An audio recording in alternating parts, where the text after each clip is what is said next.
بسم اللہ الرحمن الرحیم. ساری تعریف اللہ کی، درود اور سلام محمد علیہ.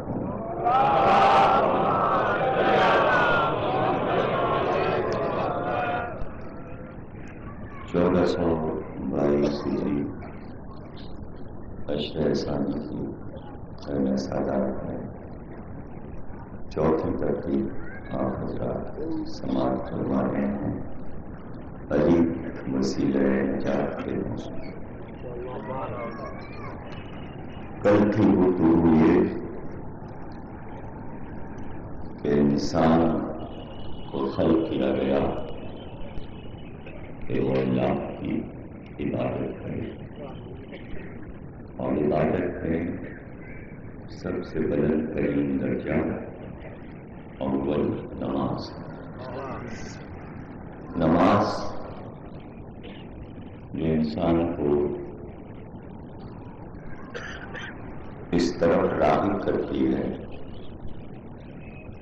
کہ وہ اس بات کا اقرار کرے کہ ہم مخلوق ہیں اور کوئی ہمارا خالق ہے. نماز ذریعہ نجات ہے، لیکن نماز کو سمجھنے کے لیے وسیلہ نجات علی. علی کے بغیر اگر کوئی نماز پڑھ رہا ہے تو وہ نماز نہیں، بلکہ اسلام کا کوئی بھی عمل علی کے بغیر ناقص ہے. کیوں؟ اس لیے کہ علی نے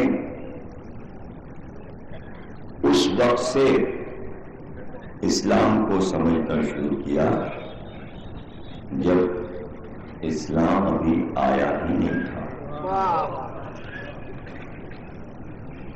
تو جو مطالعہ کر رہا ہو اسلام کا بچپن سے، اس کو کتنا عبور ہوگا اسلامی مسائل پر. کیا یہ بات سامنے کی نہیں؟ یہ بات کوئی ڈھکی چھپی بات ہے؟ تو کیوں نہیں ہر عمل میں ہم کو وسیلہ علی نظر آتے، دوسرے وسیلے تلاش کرنے کی زحمت کوئی کیوں اٹھاتا ہے، اور اپنے آپ کو ہلاکت میں کیوں ڈالنا چاہتا ہے، نجات کا راستہ کیوں پسند نہیں آتا؟ تو بس ذکر اسی لیے رکھا گیا کہ جس کے کانوں تک صدا جائے وہ نجات کے راستے کو پہچان لے اور اپنے آپ کو ہلاکت سے بچا سکے. اس لیے کہ ہلاکت کی موت سیدھے جہنم میں لے جاتی ہے. ہلاکت کے بعد پھر اس کے لیے کوئی جزا نہیں، اس کے لیے جنت نہیں. حرام موت مرنے کا کوئی مقصد سمجھ میں نہیں آتا. اور اس میں یہ بھی ہو سکتا ہے کہ خود غرضی اگر شامل ہو تو ہم اپنے راز کسی کو کیوں بتائیں. اگر کوئی ہلاکت میں جاتا ہے تو جائے، اگر ہم منزل نجات پر ہیں تو ہیں. لیکن کیا کریں کہ اول نماز، دوسرے روزہ، تیسرے حج، چوتھے زکوٰۃ، پانچویں خمس، چھٹے جہاد، اور اس کے فوراً بعد نہیں انل منکر، امر بالمعروف لوگوں کو بری باتوں سے روکو اور اچھی باتیں سمجھاؤ. تو چونکہ فروع دین میں ہے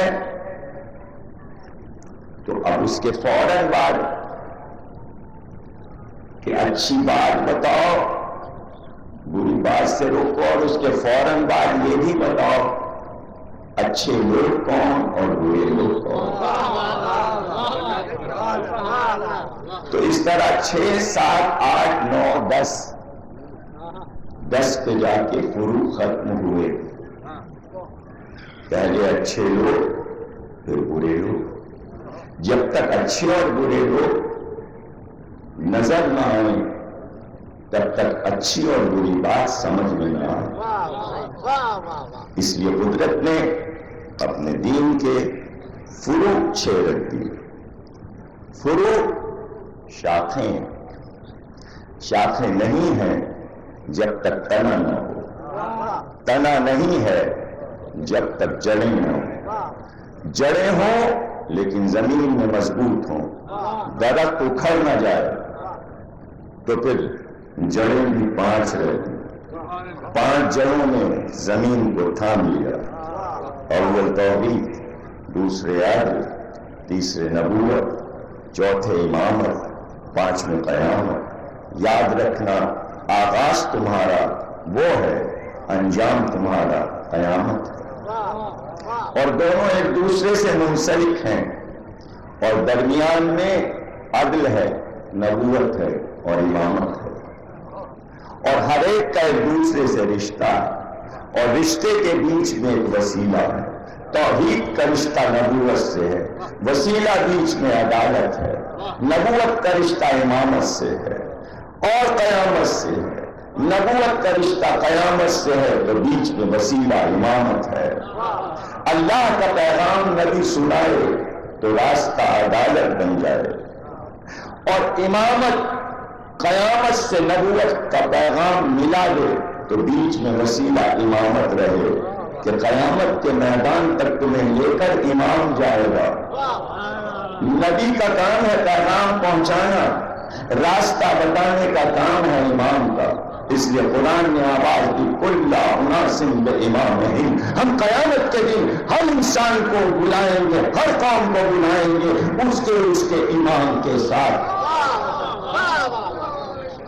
کوئی انسان آئیں گے اور ان سے ہم یہی سوال کریں گے اپنا امام لاؤ.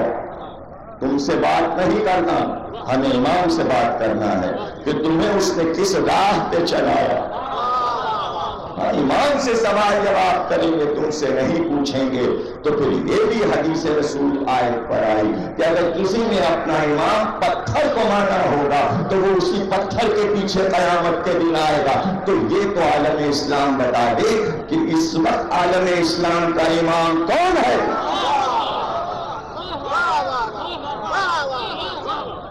آج کے دور کے انسان جب قیامت میں پہنچیں گے تو کس امام کے ساتھ آئیں گے؟ اگر نبی کہنا ہوتا تو آیت میں کہہ دیتا کہ نبی کے ساتھ بلائیں گے. نہیں، نبی کو نہیں رحمت دی جائے گی، اس لیے کہ نبی تو اس مقام پر ہوگا کہ جہاں تمہارا وہم و گمان بھی نہیں پہنچ سکتا. وہ تخت شفاعت پہ ہوگا، اس کا مقام وہ مقام ہوگا کہ جہاں فرشتہ بھی پر نہیں مار سکتا. اور اس کے پاس سارے نبی آئیں گے سفارش کے لیے اپنی اپنی امتوں کو لے کر.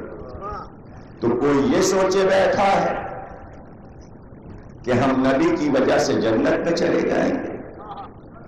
نہیں، اس کا خیال غلط ہے.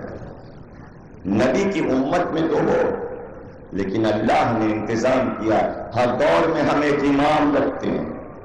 امام وہ ہے جو تمہارے اعمال کی نگرانی کرتا ہے.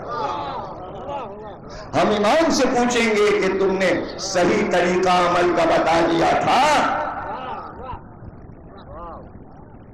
تو کیا اپنی پوری حیات میں علی یہ نہیں بتائیں گے کہ نماز کیسے پڑھنا ہے، روزہ کب کھولنا ہے، زکات کیسے دینا ہے, جہاد کیسے کرنا ہے, یہ تو بڑی کٹھن منزل ہے. جہاد کا مفہوم کون سمجھائے گا سوائے جب اقرار ہے اس بات کا کہ عبادتوں میں آل محمد کے مقابل کوئی ایسی عبادت نہیں کر سکا, تو پھر یہ کہنے میں کیا ہے کہ 72 طریقے پھر کیوں ہو گئے نماز کے. علی سے جس نے برسوں نبی کے پیچھے نماز پڑھی, اس سے پوچھا گیا یا نہیں, پوچھا گیا یا نہیں کہ کیا طریقہ. ہاں یہ اقوال بھی آئے ہیں, یہ تاریخ کے واقعات موجود ہیں کہ بصرے میں علی نے نماز پڑھائی تو گورنر بصرہ نے کہا آج تو رسول کی نماز یاد آ گئی, علی کے پیچھے نماز پڑھ گئی. قرآن ہاتھ میں اٹھا کر یہ بتاؤ کہ علی کے علاوہ اگر کسی کے پیچھے نماز کسی نے پڑھ کر یہ قول دیا ہو کہ آج رسول کی نماز یاد آ گئی, تو کیا نہیں ہے مستند محدث حضرت ابو ہریرہ رحمۃ اللہ علیہ ہیں؟ تو پھر کیوں ان کا واقعہ سب نے یہ لکھ دیا کہ کھانا وہاں کھاتے تھے اور نماز یہاں پڑھتے, نماز کے وقت علی کے ساتھ آ جاتے تھے, تو نماز بھی وہی پڑھ لو, پر کھانے کا مزہ اس کے ساتھ ہے, نماز کا مزہ علی کے ساتھ ہے.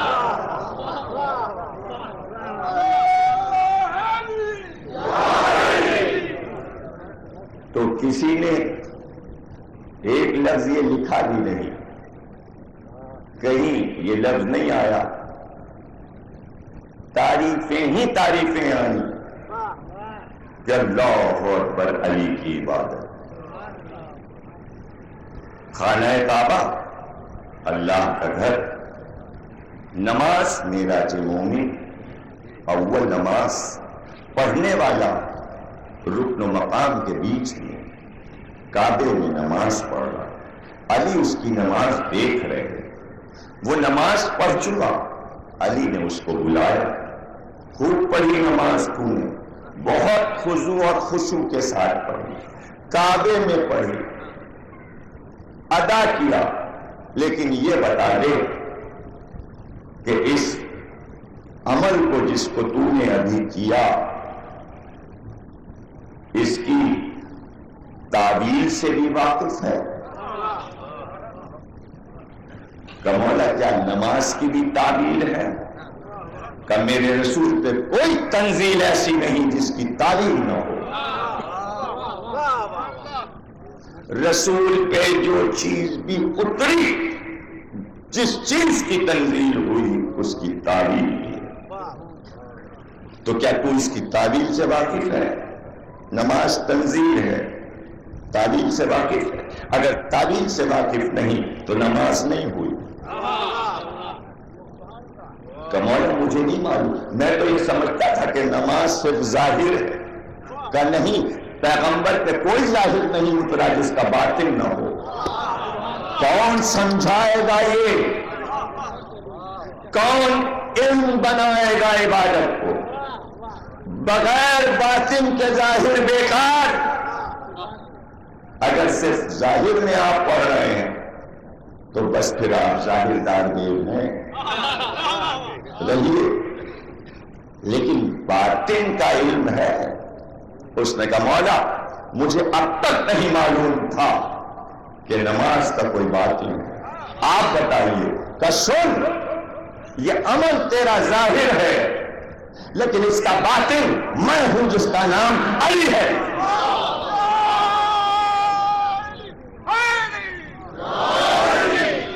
اس کا باطن میں ہوں, نماز کا باطن علی. ظاہر ایک عمل ہے, باطن علی. بغیر علی کے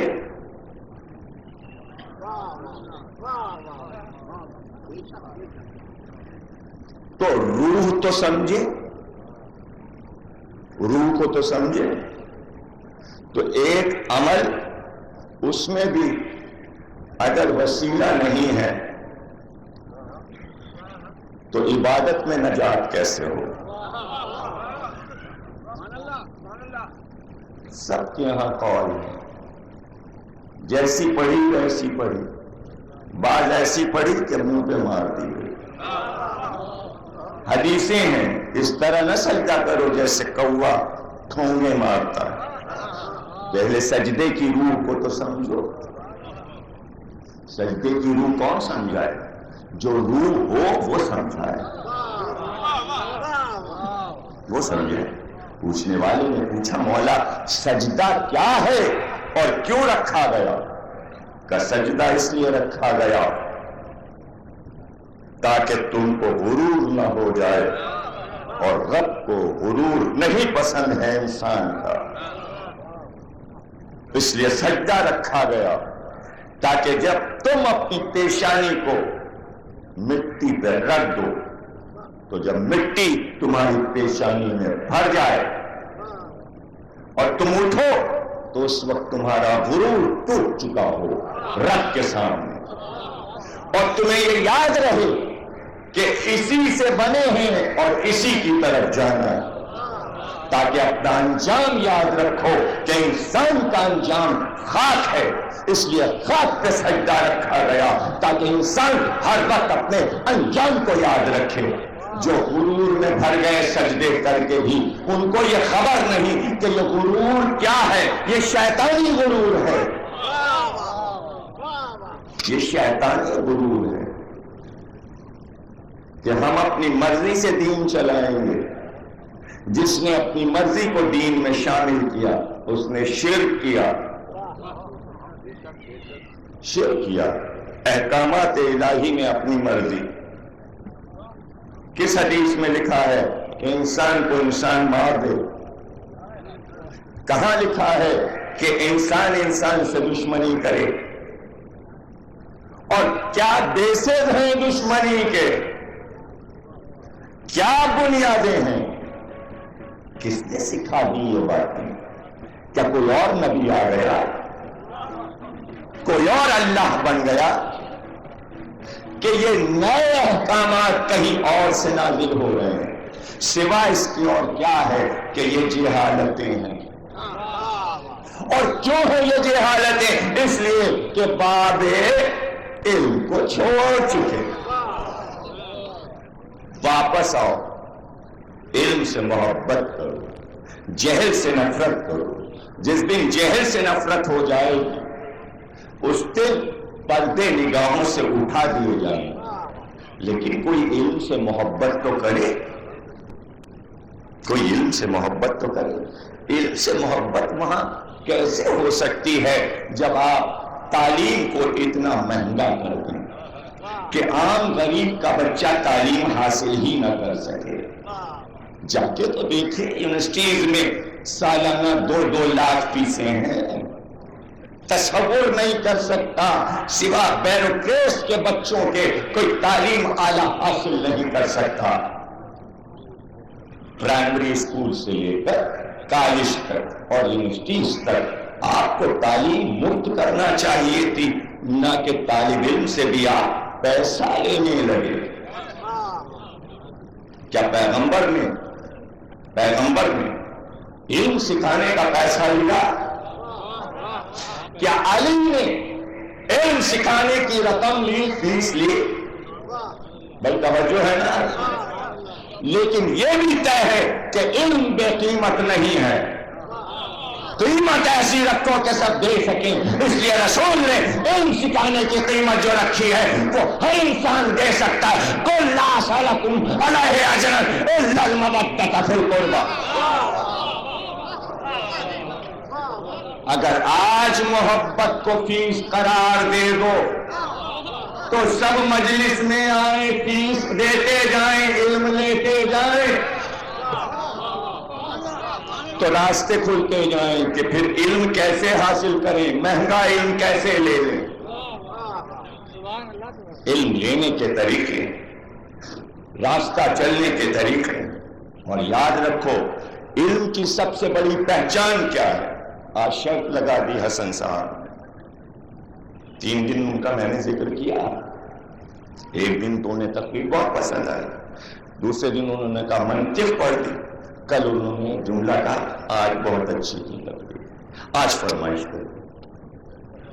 اب شرط لگا دی، متولی ہے بھائی، کیا شرط لگا دی؟ مباہلہ سنائیے.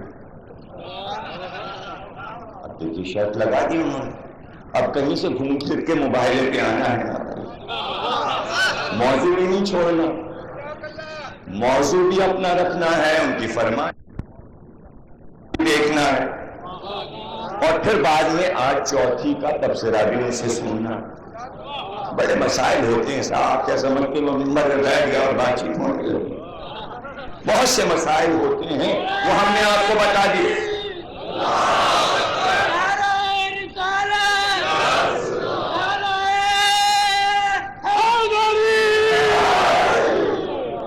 دیکھیے میں موضوع پہ کیسے آیا، یہ غور کیا اپنی تمیز سے میں موضوع پہ کیسے آیا. علم کی اصل پہچان کیا ہے کہ یہ علم پسند ہے، اس کے پاس علم ہے. کیسے پہچانیں گے آپ؟ پہچان بتا رہا ہوں، یہ پہچان اللہ نے قرآن میں بتائی ہے، یہ کسی دانشور کی پہچان بتائی نہیں. یہ قرآنی فارمولہ ہے کہ اگر تمہیں یہ پہچاننا ہے کہ فلاں قوم کے پاس علم ہے، فلاں شخص کے پاس علم ہے، تو کیسے پہچانو گے یہ صاحب علم ہے یا نہیں؟ تو قرآن نے اصول بتایا. فمن آچک فیہ من بعد ما جاءک من العلم، جب علم آ جائے تو جھگڑا نہیں ہوتا. جو جھگڑے کرتے ہیں ان کے پاس علم نہیں ہے، وہ جاہل ہیں. اور جس نے ایسا کیا کہ علم رکھ کے ہم جھگڑا کریں گے تو وہ قرآن کے خلاف کر رہا، وہ آیت سے نکل گیا ایسے جیسے تیر کمان سے نکل چکا، یعنی دائرہ کفر میں داخل ہو چکا.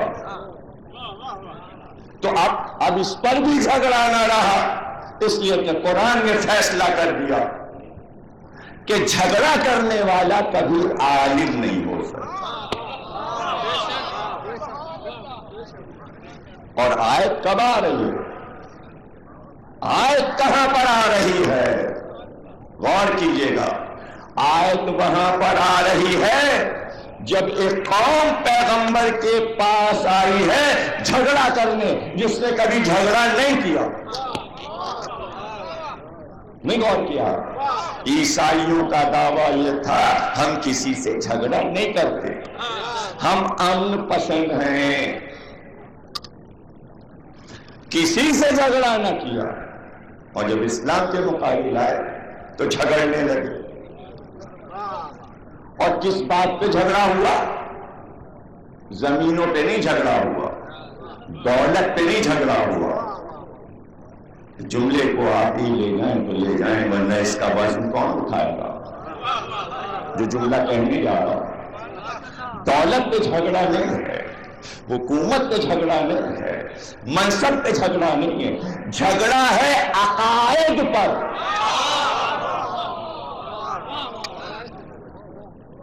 تو اس وقت جھگڑا ہی کیا ہے؟ کوئی زمینوں پہ جھگڑا ہو رہا ہے، کوئی حکومت پہ جھگڑا ہو رہا ہے. کیا جھگڑا آج کا چل رہا ہے؟ عقائد پر. وہ جو عیسائی کر رہے تھے وہ مسلمان نہ کرے، اس لیے کہ اللہ نے منع کیا جھگڑو نہیں. ہاتھ جگہ جھگڑا کرنا ملتا جلتا لفظ ہے حج سے، اسی کے بعد جھگڑے شروع ہوتے ہیں. لفظ حاجی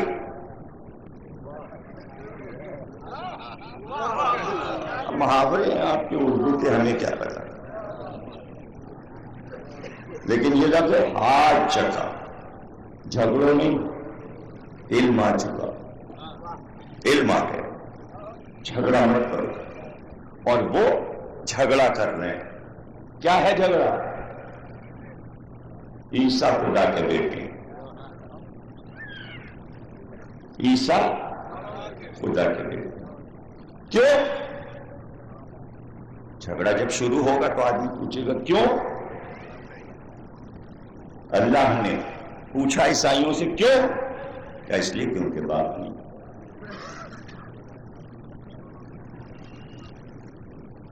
جس کے باپ نہ ہو اسے آپ خدا کا بیٹا بنا دیں گے، عجیب جھگڑا ہے۔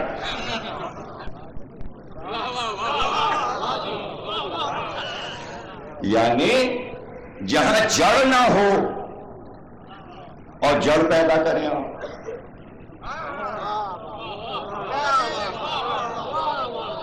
بغیر جڑ کے آپ جڑ اگانا چاہیں،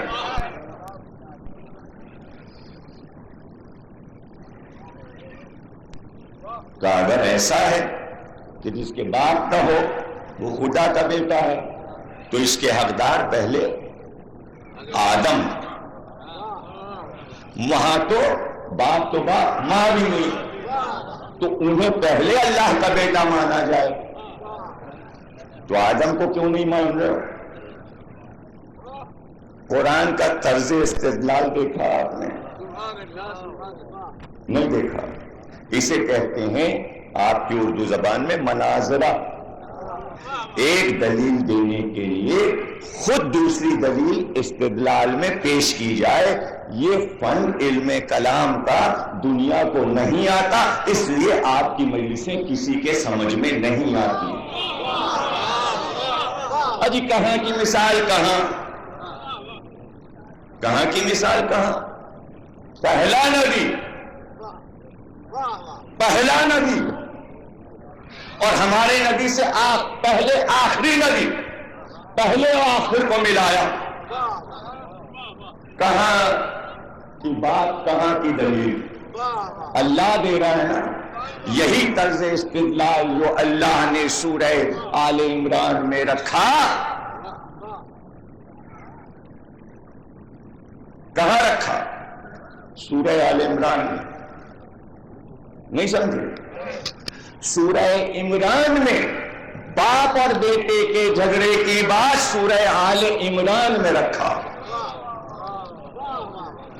تاکہ باپ اور بیٹے کو جھگڑنا نہیں، جہاں باپ ہو وہاں باپ کا ذکر کرنا، جہاں باپ نہ ہو اس کی دلیلیں نہ بنانا۔ اب بھی نہیں سمجھے تو ہم کیا کریں؟ عمران نام ہے ابو طالب کا، بیٹے کا نام علی ہے، جہاں بیٹا بھی ہو باپ بھی ہو، اب بحث کی کیا ضرورت؟ جہاں باپ نہیں ہے تو وہاں پیدا کہاں کیا جائے؟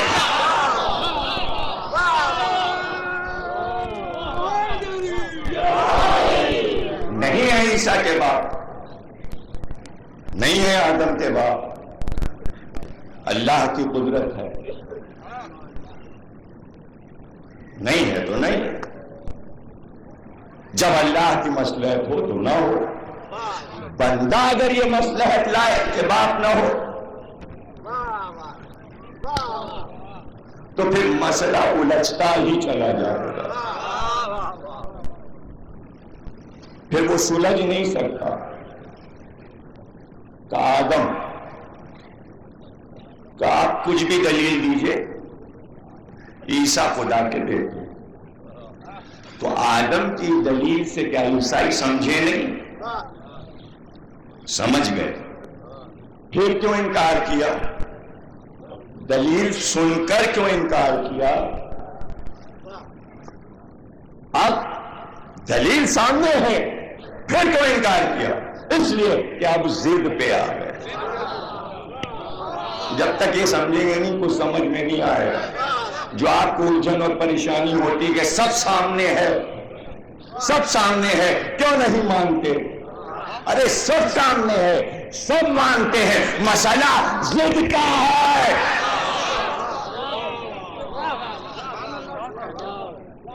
کسی کی ضد کو آپ دور نہیں کر سکتے۔ قرآن کافی ہے، منوا لے عیسائیوں سے،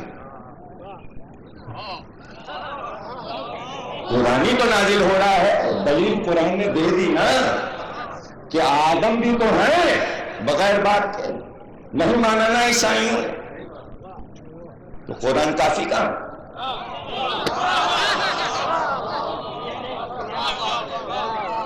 کیوں نہ منوا لیا قرآن نے؟ منوا لے، اچھا اللہ منوا لے، اچھا نبی منوا لے تو صحیح، جو یہ نہ مانے، ہمارے پاس کچھ چیزیں ایسی ہیں منوانے کے لیے کہ ہم منوا لیا کریں۔ فَقُلْ تَعَالَوْا نَدْعُ أَبْنَاءَنَا وَأَبْنَاءَكُمْ نِسَاءَنَا وَنِسَاءَكُمْ أَنفُسَنَا وَأَنفُسَكُمْ۔ ہمارے پاس بیٹے ہیں،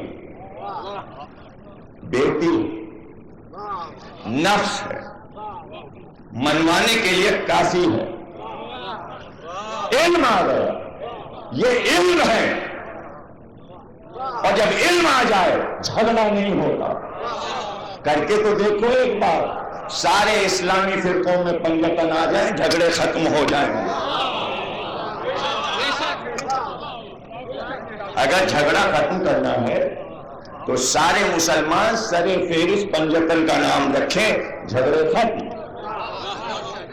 اس لیے کہ جب علم آ جاتا ہے تو جھگڑے ختم ہو جاتے ہیں۔ اللہ نے انہیں علم بنا دیا، یہی ہے علم، جو آئے گا میدان میں وہ ہے علم، کہیں سے علم چلتا ہوا نہیں آئے گا، مجسم علم کر دیا ان پانچ، یہ محمد علی فاطمہ حسن حسین، یہی ہے علم، یہ آ گئے میدان میں، اور جب یہ آ گئے تو جہل بھاگے گا، علم کے سامنے کوئی ٹھہرے گا، اور پھر ایک فارمولہ دے دیا کہ ہم نے انہیں علم بنا دیا، یہ میدان میں آ گئے، اب جو ان کے سامنے ٹکے اور ضد کرے، مقابلے پہ آئے، تو اب یہ آیت رہے گی قیامت۔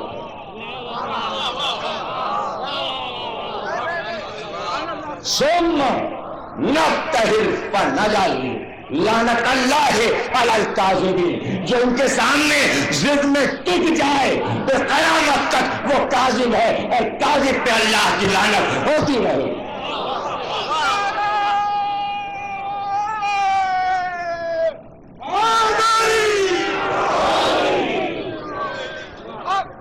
یہ کیوں رکھا؟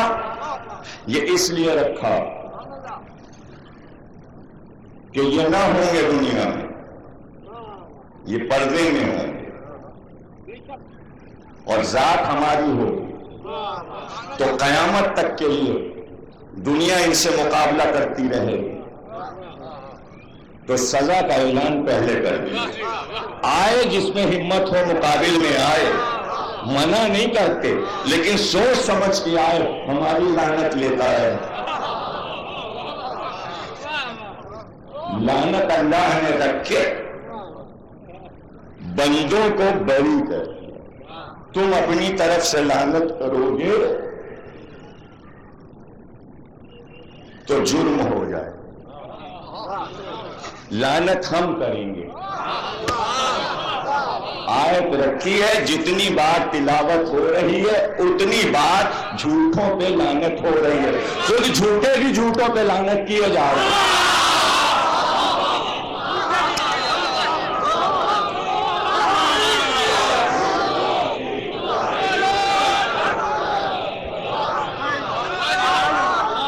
یہ ہے عبادت،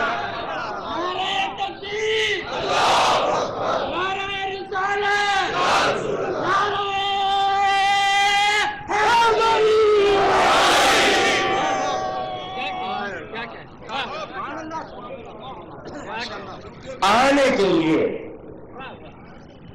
یہ خیبر کا میدان نہیں ہے کہ سپاہی کو سجا کے بھیجا، خندق نہیں،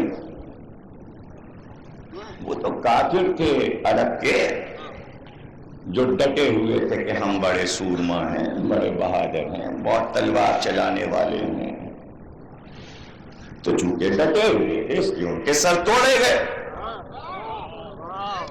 ذوالفقار نے ان کی ہڈیوں کا سرما بنا دیا۔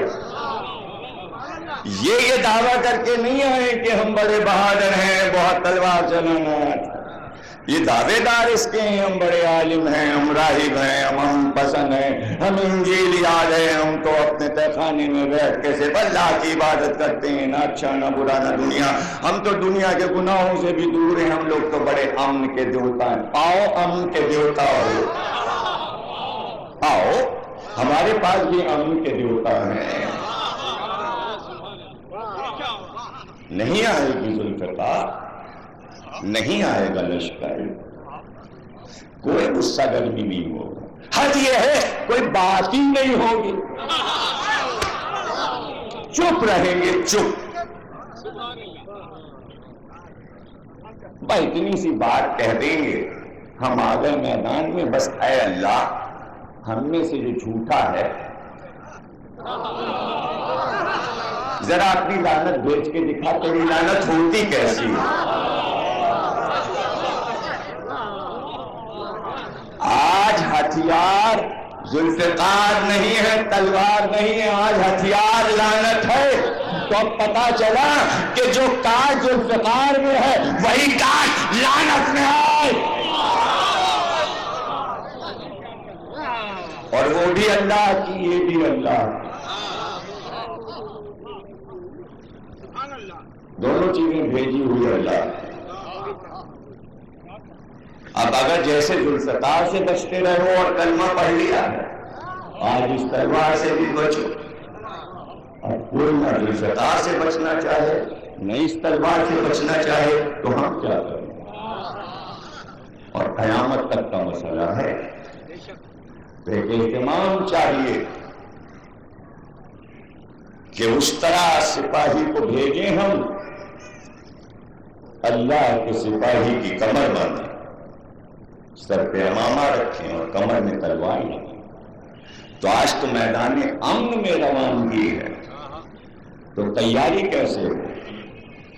تیاری کے لیے حدیث قصہ رکھتی، آئے تطہیر کا نزول کیا، اور پیغمبر آپ کہیں ہو، راہ میں ہو، مسجد میں ہو، گھر میں ہو، جنگ میں ہو، امن میں ہو، آیتیں آتی ہیں آپ جہاں ہو، لیکن تطہیر نہیں آئے گی جب تک زہرا کے گھر نہیں جائیں گے۔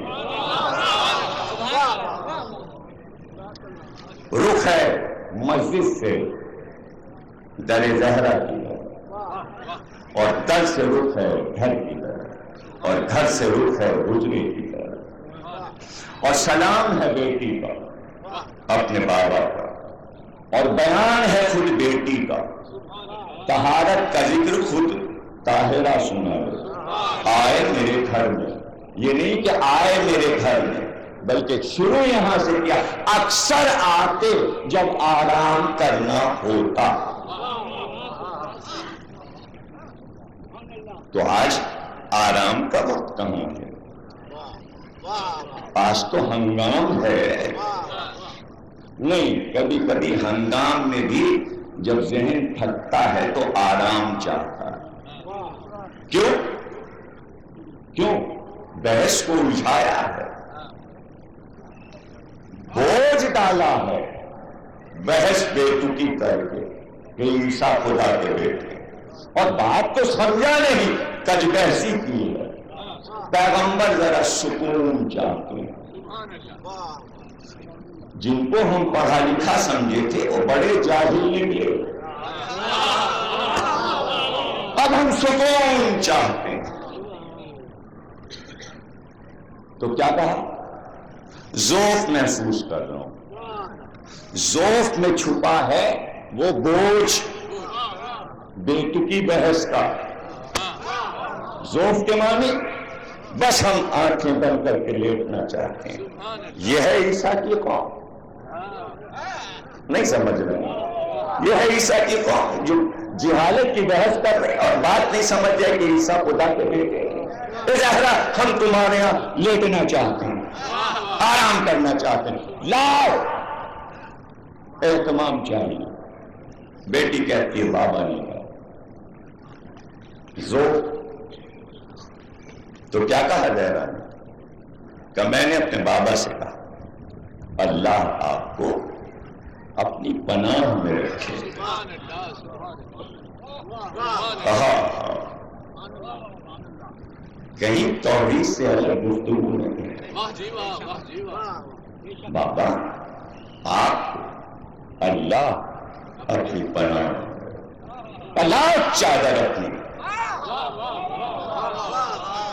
یہ سوال جواب ہے. آپ حدیث قصہ سنتے ہیں ہزار بار، اس میں کوئی دلیل نہیں ہے، سب سامنے کی بات. میں ذوق محسوس کر رہا ہوں.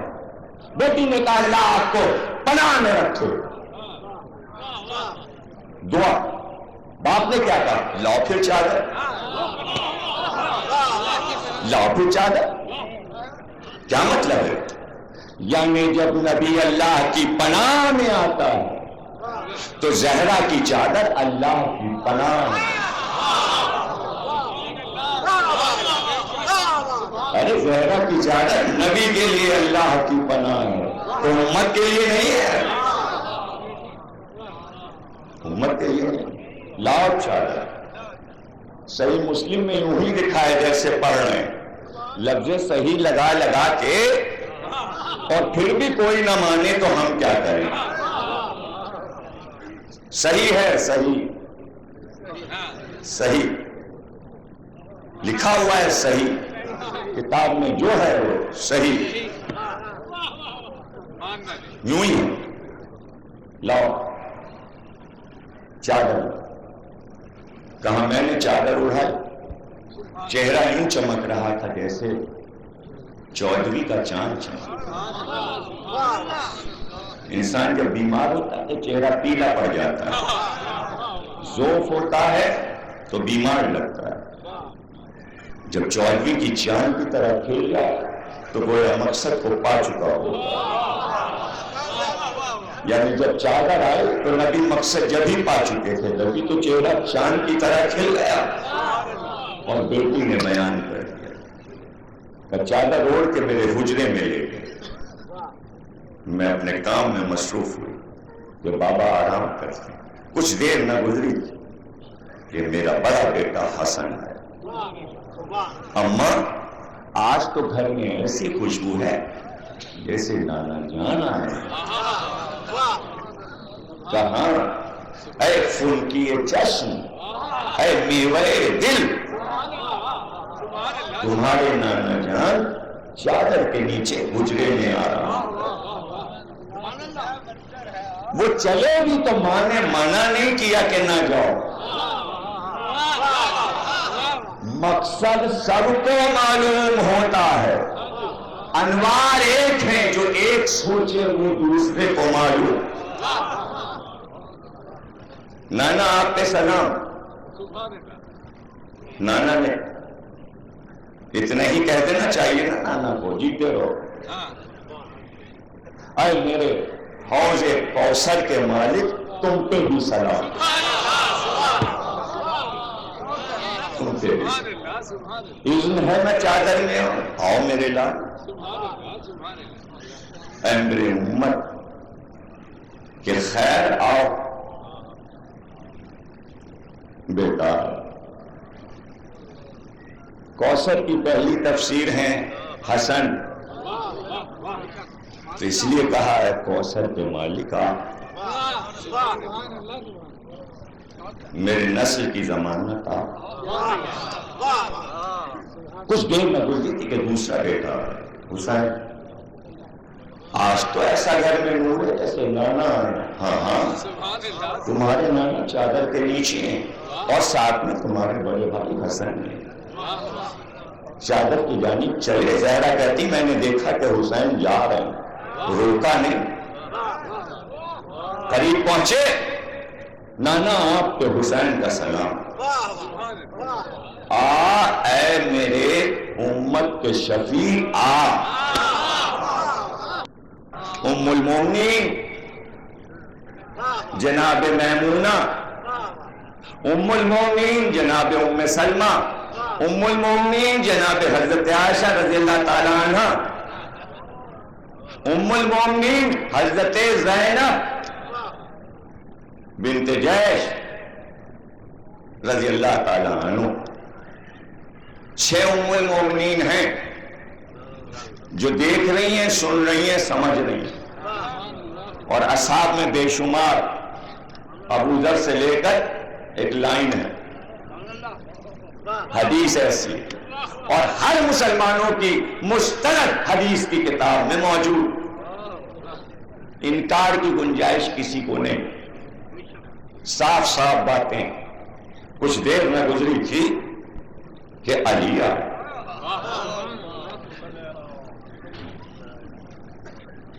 ذرا آج تو گھر میں ایسا لگتا ہے کہ نبی کہاں، چادر کے نیچے رسول اللہ نے اور آپ کے دونوں بیٹے علی چلے، یا رسول خدا آپ پر میرا سلام، آپ پر میرا سلام، اے میرے لوا کے مالک، اے میرے علمدار، اے میرے جانشین، اے میرے وسیع، اے میرے وزیر، چادر میں آ۔ علی آ کہتی ہیں جب علی بھی آ گیا چادر میں، حسن بھی آ گیا، حسین، اب میں چلی، اور میں نے کہا نانا آپ پر، بابا آپ پر میرا سلام، کیا اذن ہے میں چادر میں آؤں؟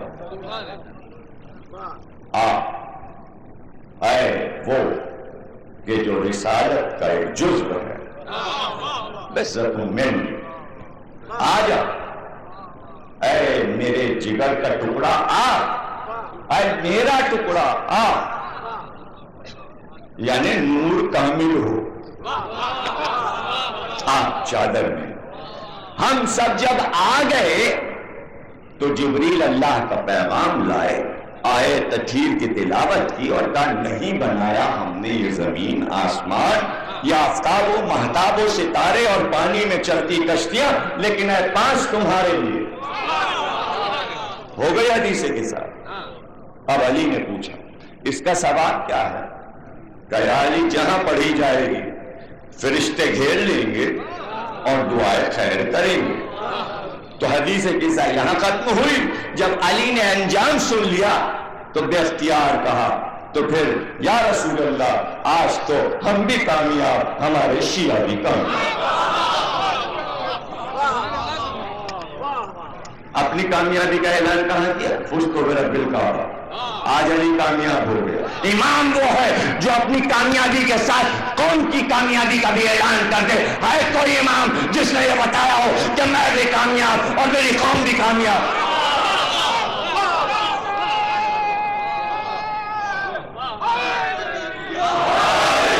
کیا اچھا ہے،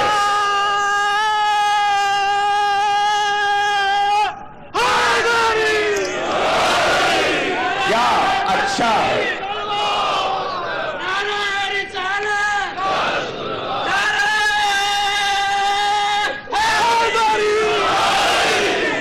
کیا اچھا ہے کہ کامیابی کا اعلان پہلے کیا کل ناسم بے امامہم، ہر امت کو بلائیں گے اس کے امام کے ساتھ۔ کس فخر سے علی آئیں گے جو میرے پیچھے آ رہے ہیں، یہ ناکامیاب نہیں ہے۔ یہ ناز تو دیکھیے علی کا، اس لیے تو پکار رہا ہوں 4 دن سے کہ امام مان لو علی کا تاکہ کامیاب امت بن جاؤ۔ وہاں امام شرمائے نہ قوم کو دیکھ کے اور قوم منہ نہ چھپائے امام کو دیکھ کے۔ یہ اتنی سی بات سمجھنا کیا مشکل ہے، آسان سی بات ہے۔ اور بس ختم ہو گئی حدیث قصہ اور میں مقصد پہ آ گیا۔ جب سب چادر میں آ گئے، کامیابی کا اعلان ہو چکا، باہر تھا مجمع۔ کون سا مجمع؟ مباہلے کا مجمع۔ دیکھیں کون آتا ہے ابنانا میں، دیکھیں کون آتا ہے نسانا میں، دیکھیں کون آتا ہے انفسنا میں۔ اللہ نے پہلے سب کو چادر میں جمع کیا، اور اب آیت نے اپنا عمل دہرایا. جب رسول سب کو چادر میں لے کر باہر آئے تو کہا ابنا نام حسن اور حسین، نساء نام فاطمہ، انفس میں علی، اور چلے مباہلے کے میدان کی. تو شان یہ تھی کہ آگے رسول، گود میں حسین، پہلو میں انگلی پکڑے حسن، پیچھے فاطمہ اور سب سے پیچھے علی. کیا اہتمام ہے اور کس شان سے چلے. اور چلنے سے پہلے بھیجا ہے اس مقام پر سلمان فارسی کو کہ شامیانہ لگا دو سر کمبل کا. ام سلمہ تم اس جگہ کو جھاڑو سے صاف کر دو جہاں ہمیں بیٹھنا ہے. کیا اہتمام ہے. صحابی بھی جائے اور زوجہ بھی جائے، ایک جھاڑو دینے جائے، ایک شامیانہ لگانے جائے. علم آ رہا ہے، علم کی قدر نہیں ہوگی تو پھر کیا ہوگا. جھگڑے ختم ہو رہے ہیں، علم آ رہا ہے. اور وہ بھی بیٹھے ہیں سب سجائے اپنی محفل، سفید کپڑوں میں وہ بھی آئے. جگہ مقرر ہے، بیرون مدینہ یہاں بیٹھے ہیں. مسجد ابھی ہے، جائیے دیکھ لیجئے، مسجد مباہلہ. نام بدل جائے وہ ایک الگ بات ہے، ابھی اسی سال نام بدلا گیا. نام بدلنے سے کام نہیں بدلتا. جو جس کا کام ہے وہ اسی کا کام رہے. جب قرآن لکھ دے تو کام کسی اور کے نام نہیں لکھ سکتا. مسجد مباہلہ، جہاں مباہلہ ہوا وہ جگہ موجود ہے مدینے میں، سب زیارت کرتے ہیں. لیکن چلنے کی شان تو دیکھو. آگے رسالت، بیچ میں عصمت، حصار امامت کا. کیا شان ہے زہرا کی، کیا شان ہے علی، کیا شان آگے آگے ہے رسول کی. کہ بتاتے ہوئے چلے بے اولادہ نہیں ہوں، بے وارث نہیں ہوں، ابنا انا میں 2 بیٹے آ رہے ہیں. لعنت ہے اس پر وہ جھوٹا ہے جو یہ کہے کہ رسول بے وارث چلا گیا.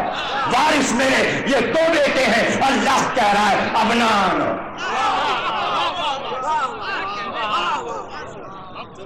اور اگر کوئی کہے کہ ہم ہیں وارث تو اسی منبر سے کہہ گئے حضرت حسن زیدی کہ آج کے بعد اب نہ آنا.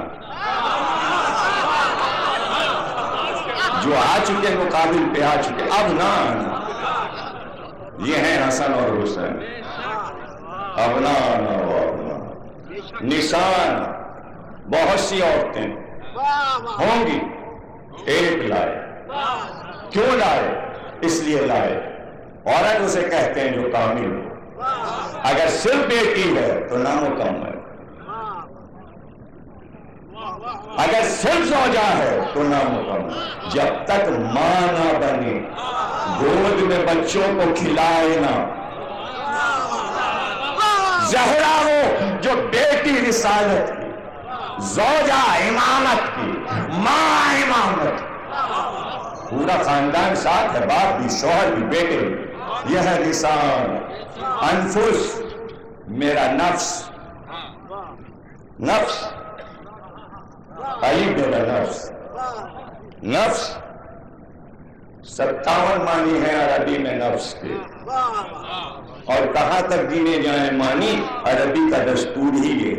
نفس سانس، نفس روح، نفس رگوں میں دوڑتا خون، نفس جو جا پر آئے، نفس جو نائب ہو، نفس جو امام ہو، نفس جو نبوت کی روح ہو، نفس جو رسالت کی روح ہو، نفس جو نور کا ٹکڑا ہو. ارے جتنے معنی اتنے معنی میں آج علی نفس بنے ہو.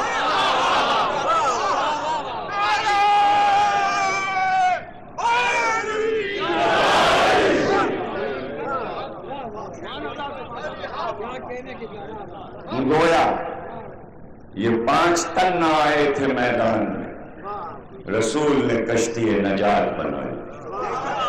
آج علی بھی وسیلہ نجات، آج فاطمہ بھی وسیلہ نجات، آج حسن اور حسین بھی وسیلہ نجات. یہ ہے نجات کا وسیلہ. آ گئے مقابل، ہو گئے قاضی. آیت رکھی ہوئی ایک وقت میں مباہلے اس آیت میں بہت سے مسئلے حل ہو گئے. پورا نہیں پڑا ابھی مباہلہ، تو چھوٹا سا مباہلہ ہے، کل کامل کریں گے. آج تقریریاں رک رہی، ابھی تو راہ میں ہیں، اور راہ بھی پوری نہیں بتائی میں نے کہ چلنے کی شان کیا ہے، پہنچنے کی شان کیا ہے، بیٹھنے کی شان کیا ہے. اور خاموشی میں یہ علم، کبھی علم خاموش رہتا ہے اور بولتا ہے. علم کی شانیں جدا جدا، علم کی شان جدا جدا. یہی وہ آخری معرکہ ہے اسلام کا، جس کے بعد کوئی معرکہ نہیں ہوا، لیکن اس کا نام معرکہ نہیں رکھا گیا، مباہلہ رکھا. جہاں دو پارٹیاں لڑیں وہ مجادلہ، جہاں دو شاعر آپس میں بیٹھ کے مقابلہ کرے وہ مشاعرہ، جہاں دو مناظر عقائد کی لڑائی لڑیں وہ مناظرہ، جہاں جھوٹے پہ لعنت ہو وہ مباہلہ.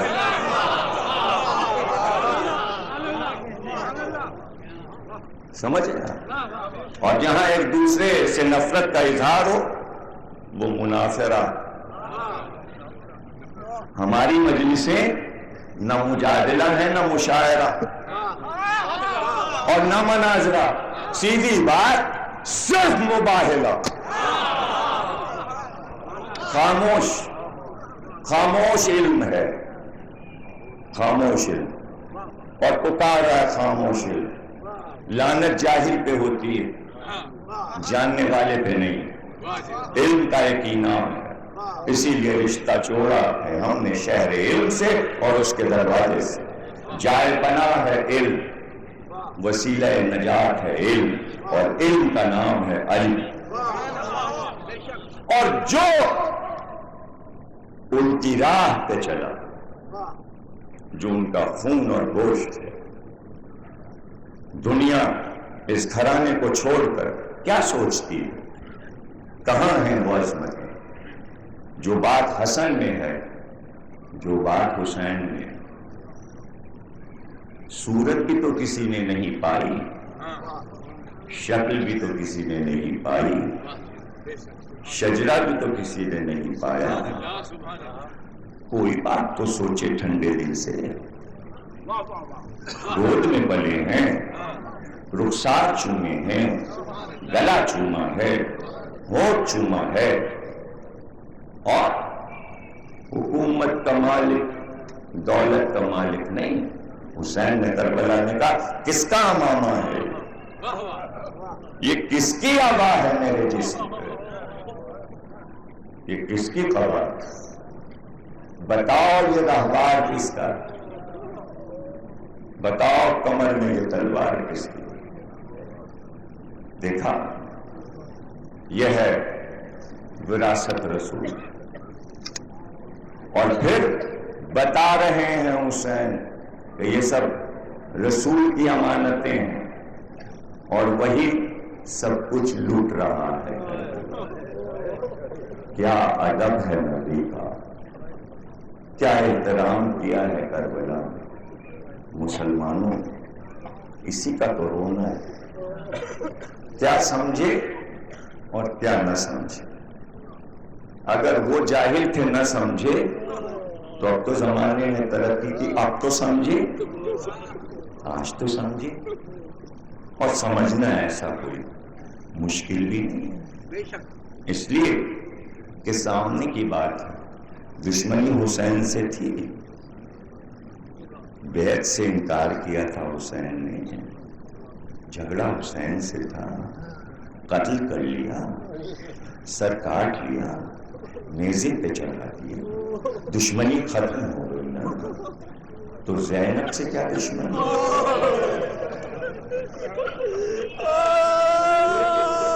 ام کلثوم سے کیا دشمنی. حاکم اور فوج کی دشمنی حسین سے ہے. یہ جوان بیٹے کی موت پر اس کی ماں ام لیلا سے کیا دشمنی. یہ بیوہ حسن ام فروہ سے کیا دشمنی. اور دنیا میں اگر کوئی کسی کا دشمن ہو بھی جاتا ہے تو لوگ پوچھتے ہیں یہ چھوٹی سی بچی سے کیا دشمنی ہے، یہ سکینہ سے کیا دشمنی ہے؟ اللہ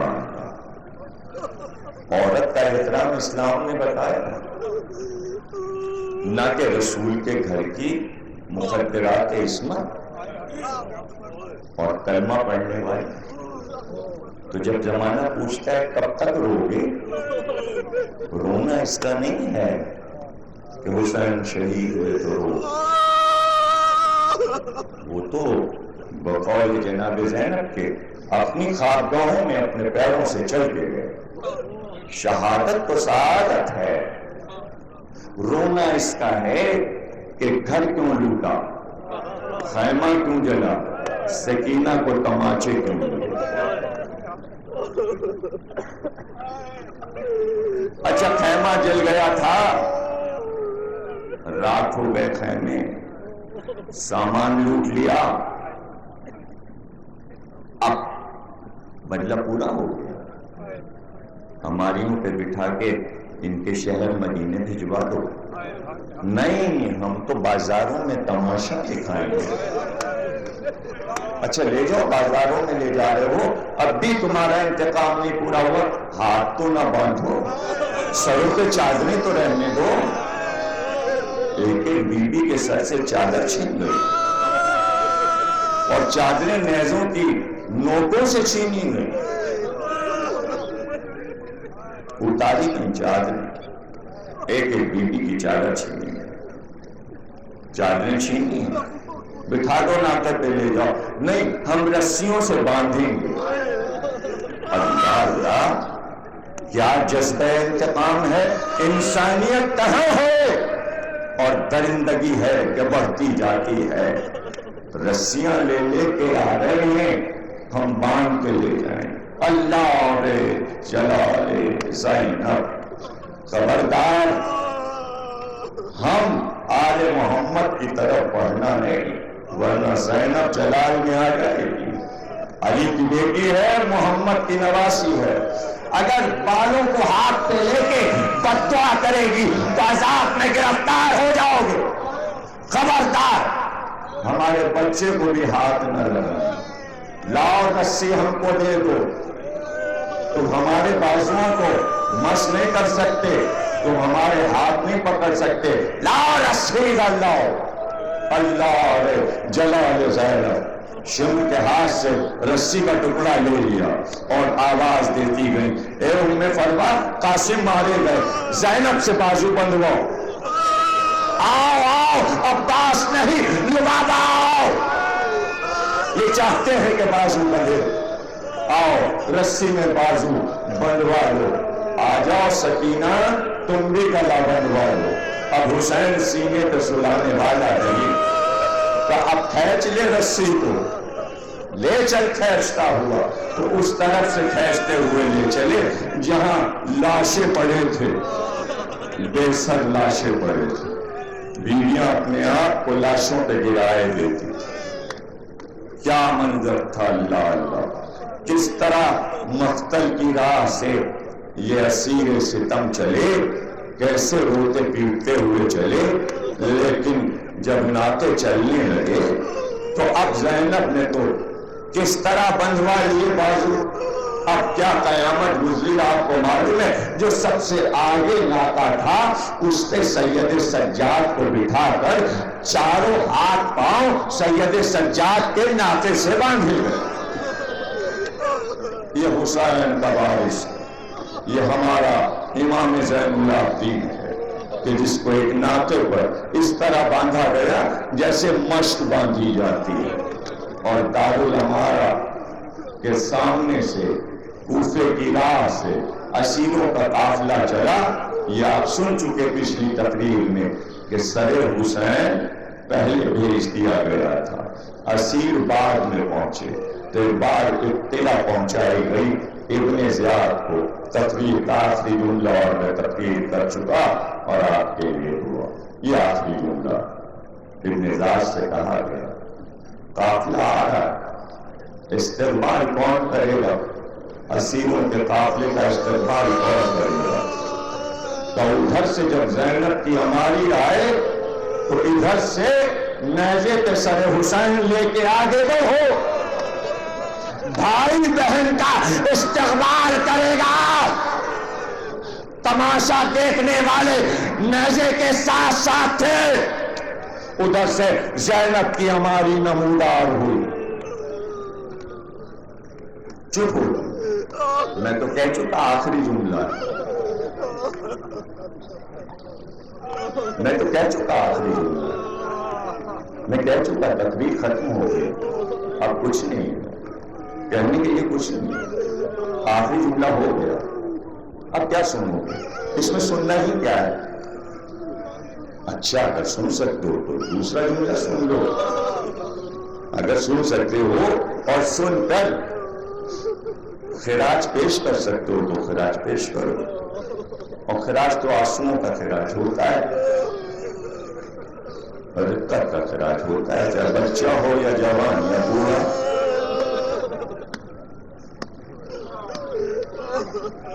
کولی کہتا ہے جب سے سر حسین کٹا تھا ہم نے یہ دیکھا کہ ہم نے نیزے پہ سر کو بلند کیا لیکن حسین کی آنکھیں کھلی ہوئی تھی۔ جب سے سر جسم سے جدا ہوا دوسرے کی رات تک ہم جب تک سر لائے سر حسین کی آنکھیں کھلی ہوئی۔ جب ابن زیاد نے حکم دیا کہ نیزے پہ سر ادھر سے چلے اور زینب کی عماری ادھر سے آئے، وہی نیزہ بان کہتا ہے کہ نیزہ لیے ہم آگے بڑھ رہے تھے، ادھر سے سر حسین چل رہا تھا، جیسے ہی زینب کی عماری نظر آئی تو زینب کا کھلا سر جو نظر آیا تو حسین نے اپنی آنکھیں بند کر لی، بھائی نے بہن کو کھلے سر میں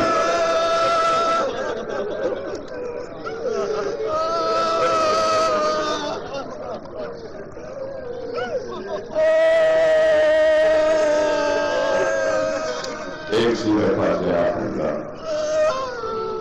سید فدا حسین،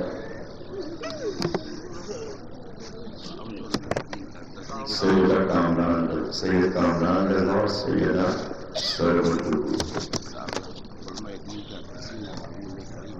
بارہ اس عبادت کو قبول فرما، ہمیں کوئی مملکت نہ سوا مرنے حسین باپ کے محمد، ہمیں جو بیمار انہیں شفا جو مر گئے ان پروردگار جو اولاد نہیں نہ ملے تھے انہیں اولاد نہیں باپ کے محمد امام زمان کا ضرور فرما۔